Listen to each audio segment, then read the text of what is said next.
¿Cómo Qatar compró el Mundial de Fútbol? ¿De qué sirve invertir dinero para perderlo? Detrás de esta pregunta hay muchas variables. Qatar las conoce muy bien. También sabe que la Copa Mundial de la FIFA es el evento deportivo más importante del mundo.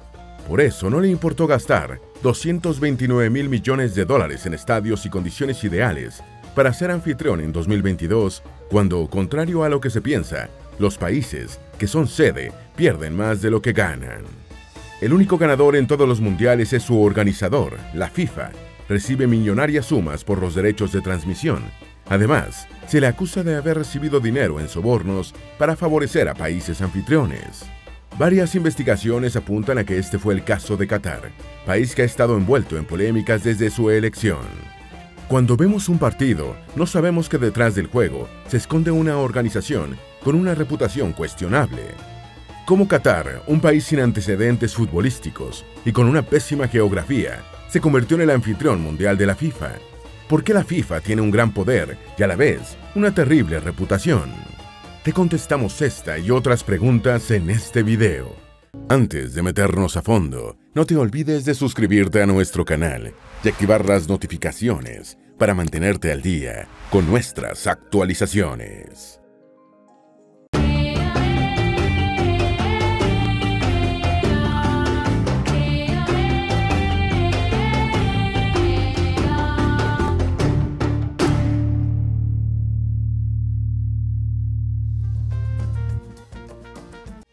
La FIFA, la organización deportiva más poderosa del mundo. La Federación Internacional de Fútbol Asociación, FIFA, se fundó en París en 1904 por un grupo de franceses. El fútbol era entonces un deporte que ganaba terreno en todo el mundo, y la FIFA buscaba ser una organización paraguas que agrupara varias asociaciones. En principio se unieron Bélgica, Dinamarca, Francia, Países Bajos, España, Suecia y Suiza. Luego, a través de un telegrama, Alemania manifestó su deseo de asociarse. Lo que en principio fue un club europeo se expandió a nivel mundial. Sudáfrica se unió en 1909, Argentina en 1912, Canadá y Chile en 1913 y Estados Unidos en 1914. Cuando se fundó, los miembros de la FIFA acordaron que solo la organización podía elegir el lugar del campeonato internacional. Hubo varios intentos de torneos mundiales. Finalmente, la primera Copa del Mundo organizada por la FIFA fue a Uruguay 1930. En ese entonces, FIFA invitó a los países europeos que formaban parte de la organización. Pero era una época muy distinta. Participar en un mundial implicaba gastos y los países invitados no estaban seguros de cruzar el Océano Atlántico para asistir al torneo.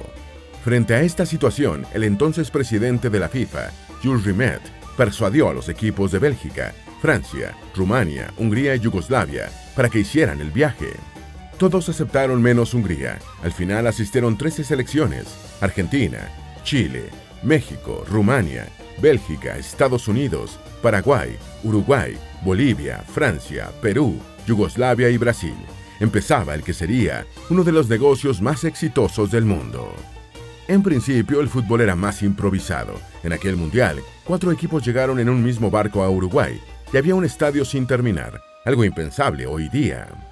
Todos los partidos se jugaron en la capital uruguaya, Montevideo. La final fue Uruguay-Argentina, partido que terminó con un marcador 4-2. Uruguay se convirtió en el primer país en ganar una Copa Mundial. Desde entonces, la Copa del Mundo se realizó cada 4 años. A excepción del salto de 12 años entre Francia 1938 y Brasil 1950, no se hicieron los mundiales de 1942 y 46 por la Segunda Guerra Mundial. Desde el Mundial de Francia 1998, el formato incluye 32 equipos que clasifican luego de un proceso de eliminatorias en el que participan 200 equipos de todo el mundo durante 2 años. La FIFA está conformada por 6 confederaciones: la Confederación Asiática, Confederación Africana, Confederación en Norteamérica, Centroamérica y el Caribe, la Confederación Sudamericana, la Unión de Federaciones Europeas y la Confederación de Oceanía. Aparte del mundial, cada confederación tiene su propia copa. Los años en que los mundiales eran escuetos quedaron atrás. Con el tiempo, se convirtió en uno de los deportes más vistos. En el primer mundial asistieron alrededor de casi 435.000 personas. 20 años después, en 1950, Brasil tuvo una asistencia de 1.337.000 personas.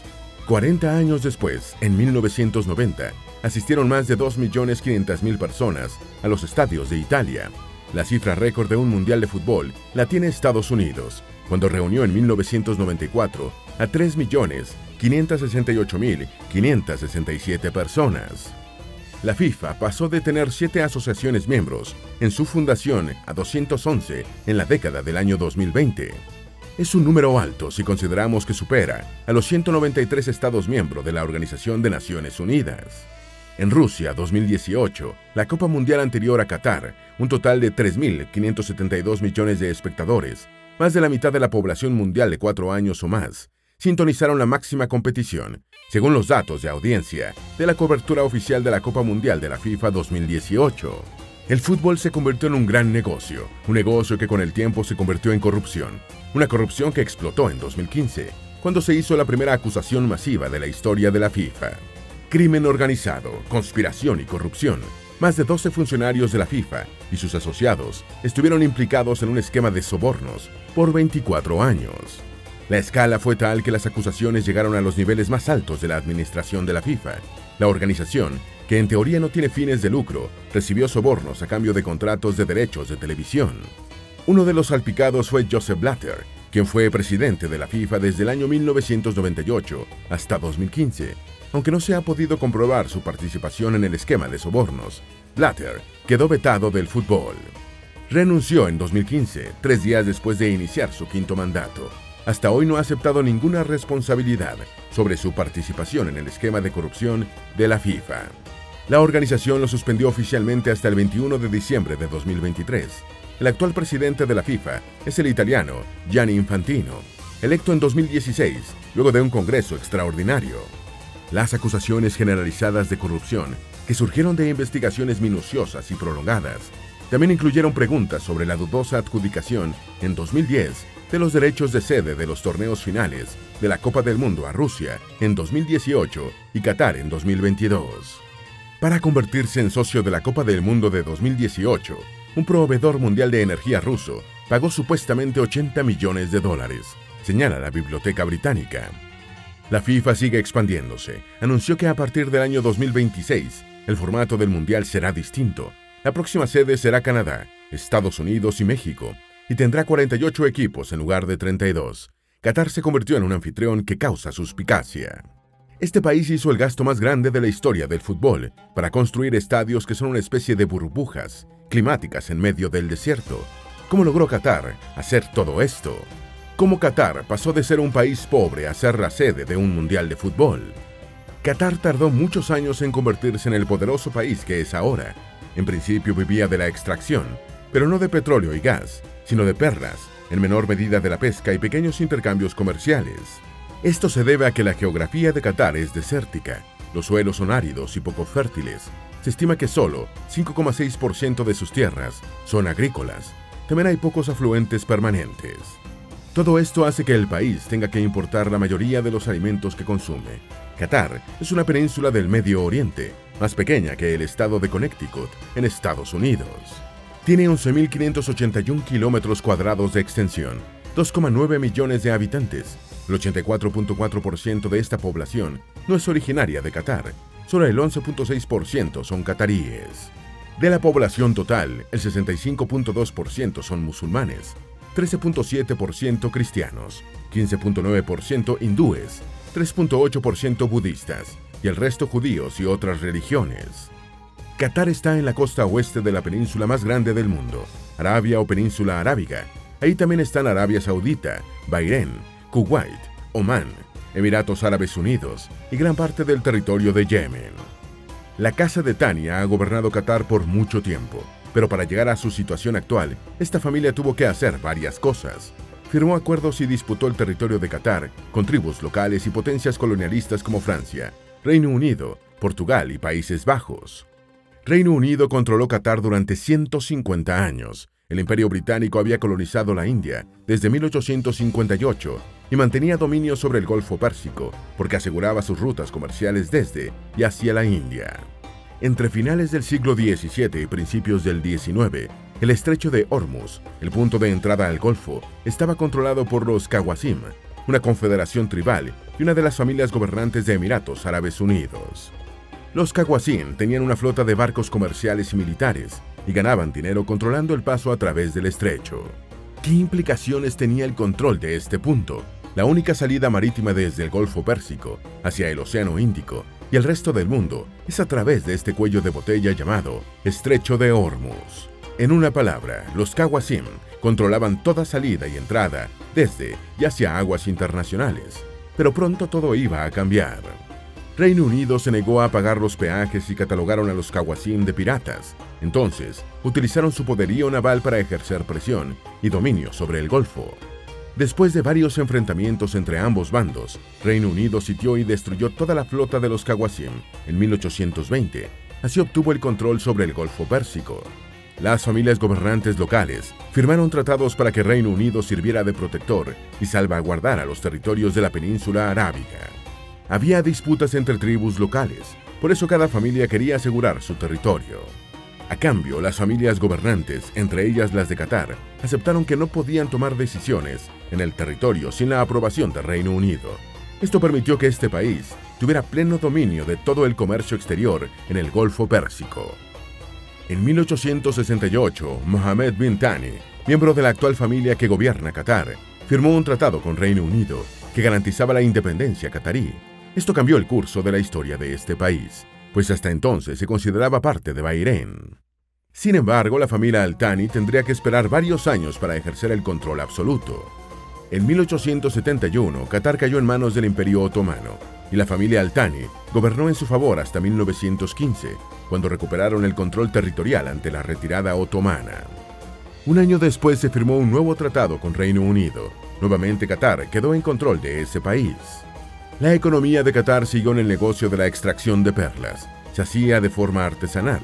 Los habitantes del Golfo Pérsico se sumergían y hacían búsquedas bajo el mar para la extracción. Esta industria había sido su sustento económico. Qatar llegó a comercializar con India, Persia y el Imperio Otomano. También con Europa y América del Norte. Las perlas se usaban en la joyería y ropa, que eran consideradas como artículos de lujo. Pero todo cambió en la década de 1930, cuando Japón introdujo el desarrollo de perlas artificiales y tomó el mercado mundial. Entonces Qatar sufrió la fragilidad de los países que apuestan su economía a una sola industria. El buceo dejó de ser rentable y la vida en el país se volvió más cuesta arriba. Cuando todos pensaban que vivirían de la pesca, un nuevo descubrimiento cambió para siempre su historia. En 1939 se encontraron los primeros yacimientos de petróleo en la ciudad de Dukhan, a 80 kilómetros de Doha, la capital del país. Pero la demanda mundial de petróleo no era como ahora y el desarrollo de esta industria fue lento. No fue hasta 1949 cuando el petróleo se convirtió en un negocio de gran escala. Ya en 1951, dice Business Insider, Qatar produjo 46.500 barriles de petróleo por día, lo que supuso unos ingresos de 4.2 millones de dólares. El descubrimiento de campos de petróleo en alta mar y su desarrollo por parte de Shell llevó a un aumento en la producción de Qatar a 233.000 barriles por día.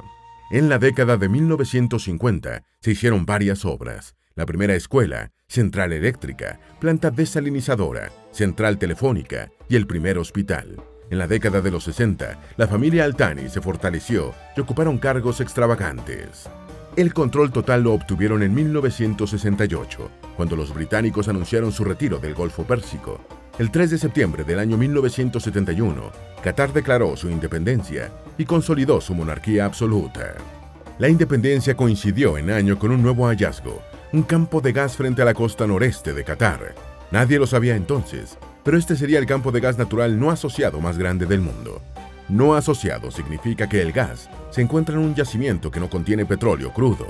A este campo se le llamó North Gas Field. Tiene 9.700 kilómetros cuadrados, de los cuales 6.000 están en territorio de Qatar y los otros 3.700 kilómetros cuadrados están en Irán. De la noche a la mañana, Qatar pasó de tener una pésima geografía, sin casi nada valioso, a tener yacimientos de gas en la mitad de su territorio. Poco a poco la extracción de perla y la pesca se convirtieron en negocios secundarios frente al auge de la industria de hidrocarburos. Pero ese nuevo poder de país rico causaría conflictos dentro del propio Palacio Real. En 1972 se produjo un golpe desde el palacio. Khalifa bin Hamad Al Thani tomó el poder de su primo, Ahmad bin Ali Al Thani, quien tenía fama de ser un emir derrochador. Khalifa logró instalarse en el poder y dio un nuevo rumbo al país. Recortó los gastos de la familia real y aumentó la inversión en programas sociales, vivienda, salud, educación y pensiones. Pero el destino llevaría a Qatar a sufrir un nuevo golpe palaciego. El entonces emir, que llegó al poder a través de un golpe, fue depuesto de la misma manera que su hijo, Hamad bin Khalifa Al Thani. El nuevo emir tomó políticas acertadas para el país, ya que aceleró el desarrollo del campo, North Gas Field, y construyó infraestructura para exportaciones. Qatar incrementó su producción y comenzó a exportar gas natural licuado. Hamad bin Khalifa Al Thani gobernó Qatar hasta 2013, año en que abdicó a favor de su hijo, Tamim bin Hamad Al Thani. Este es el actual emir del país. Qatar es uno de los países más poderosos del mundo. Tiene alrededor de 900 billones de pies cúbicos estándar de gas recuperables, aproximadamente el 10% de las reservas de todo el mundo. Después de Rusia e Irán, tiene las mayores reservas de gas natural del mundo. Además, tiene 25 billones de barriles de petróleo como reserva. Ocupa el puesto número 13 del ranking mundial en esta categoría, y sus reservas representan alrededor del 1.5% del total de petróleo que hay en el mundo. Consolidada su economía, Qatar se ha preocupado por ser una potencia geopolítica y un país con poder e influencia. ¿Qué mejor que ser sede del mayor evento deportivo para esto? ¿Cómo lo hizo? Veamos a continuación. Qatar 2022, un mundial lleno de controversias. 9 países aspiraban a ser los anfitriones de las Copas Mundiales de la FIFA 2018 y 2022. Qatar estaba entre los candidatos, a pesar de tener un clima extremo de hasta 50 grados Celsius y no ser un país competitivo en fútbol. ¿Cómo se elige a un anfitrión? Primero se seleccionan los candidatos. Luego, el Comité Ejecutivo de la FIFA, integrado por 24 miembros, elige el candidato mediante voto secreto. Un país se convierte en sede de un mundial cuando obtiene la mayoría, es decir, 50% más uno de los votos de los miembros del comité. Cuando un país no obtiene la mayoría absoluta, se elimina al candidato con menor número de votos para una siguiente votación.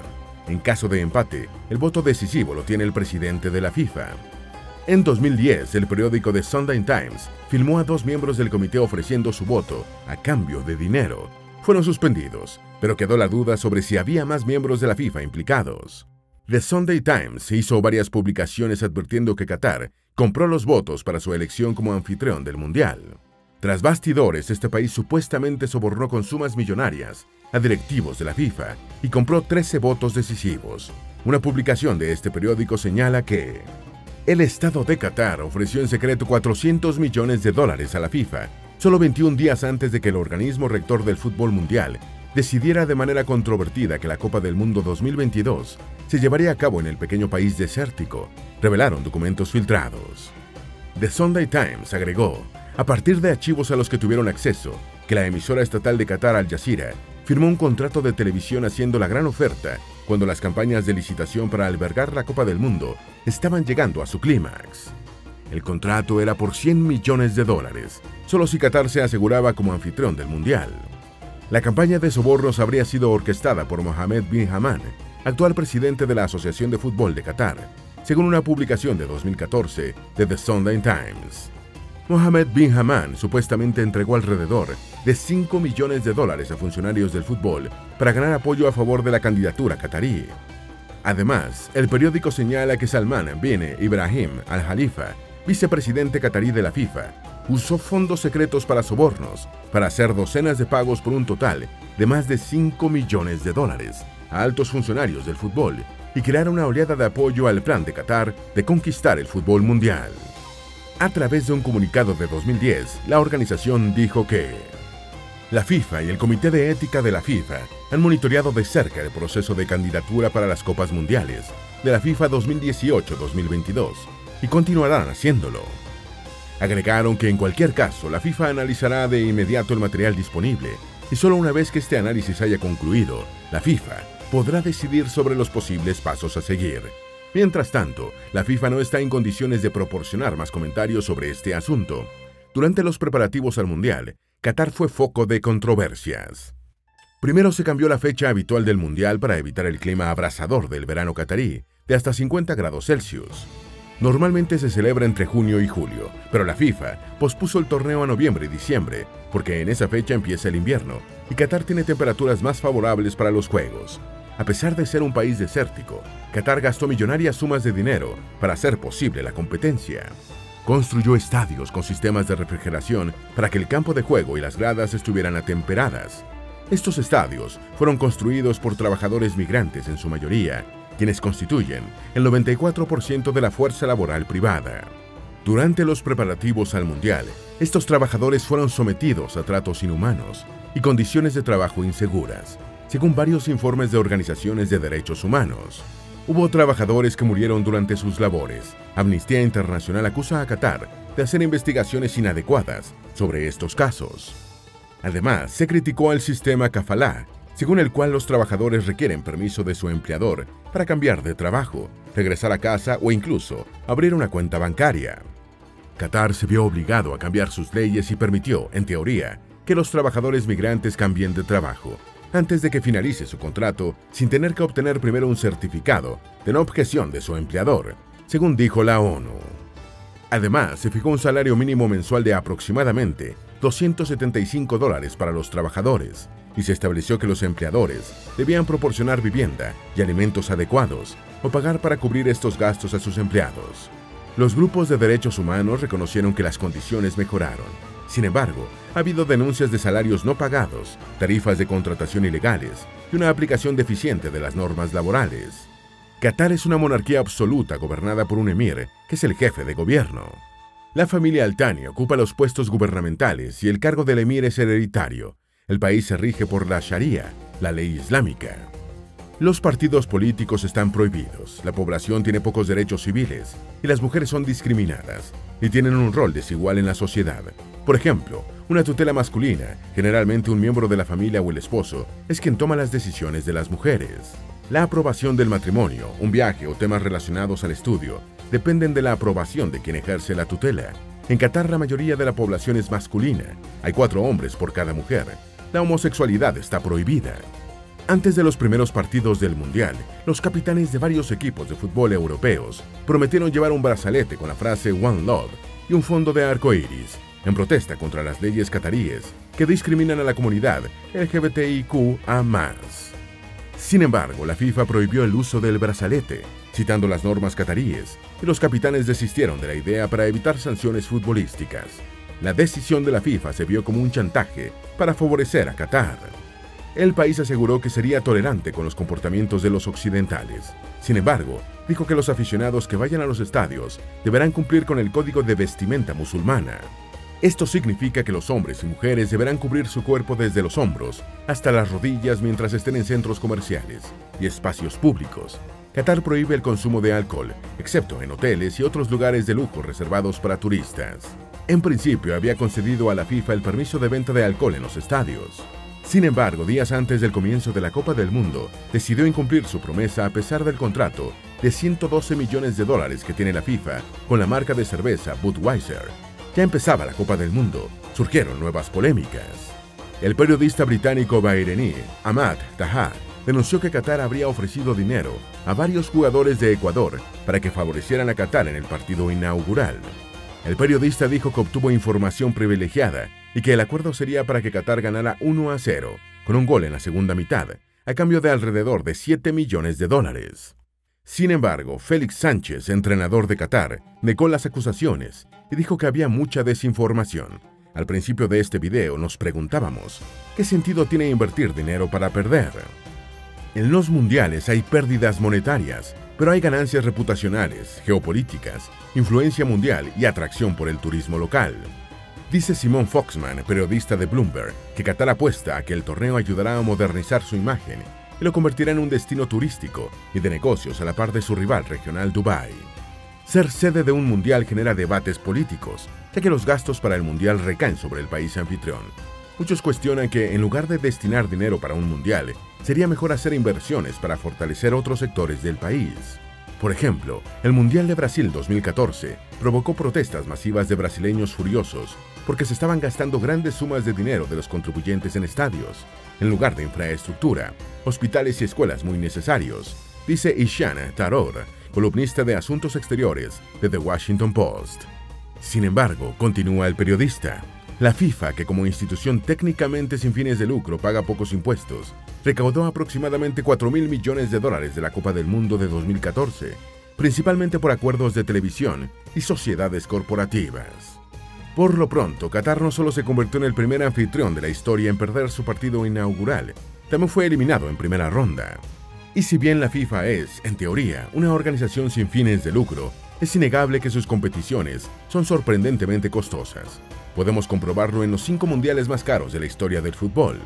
De número 1, por supuesto, está Qatar 2022. Se estima que gastaron $229.000 millones para toda la organización. Número 2, Brasil 2014. El país sudamericano, leyenda del fútbol, gastó un total de $19.7 mil millones. Número 3, Rusia 2018, otra sede controversial, cuyo mundial costó $16.000 millones. Número 4, Sudáfrica 2010, recordado como uno de los mundiales más exitosos a nivel de entretenimiento. La competencia costó $7.2 mil millones. Número 5, Alemania 2006, un mundial muy exitoso que costó $4.900 millones. Qatar venció sus limitaciones a pesar de tener pésimas condiciones geográficas y ser un anfitrión polémico antes, durante y quizá después del Mundial de Fútbol. Es un gran ejemplo de cómo una geografía con yacimientos petroleros y gasíferos puede convertir a un país pobre en uno rico de la noche a la mañana. La FIFA todavía está salpicada por sus antecedentes de sobornos y afrontará investigaciones de corrupción. Siempre nos quedará la pregunta de qué vio el comité de la FIFA cuando eligió a un país con pésimas condiciones geográficas, cuestionables leyes discriminatorias y sin tradición futbolística para convertirlo en sede mundialista. Esperamos que este video te haya sido útil. Si tienes algo que agregar, por favor compártelo con nosotros en la sección de comentarios. Dale me gusta a este video y envíale el enlace a familiares y mejores amigos para que aprendan más de la geografía del planeta. Si eres nuevo en nuestro canal, no olvides suscribirte y seguirnos en todas nuestras redes sociales que están debajo de la descripción. Recuerda, la mejor forma de aprender de la Tierra es explorándolo con GeoEasy's.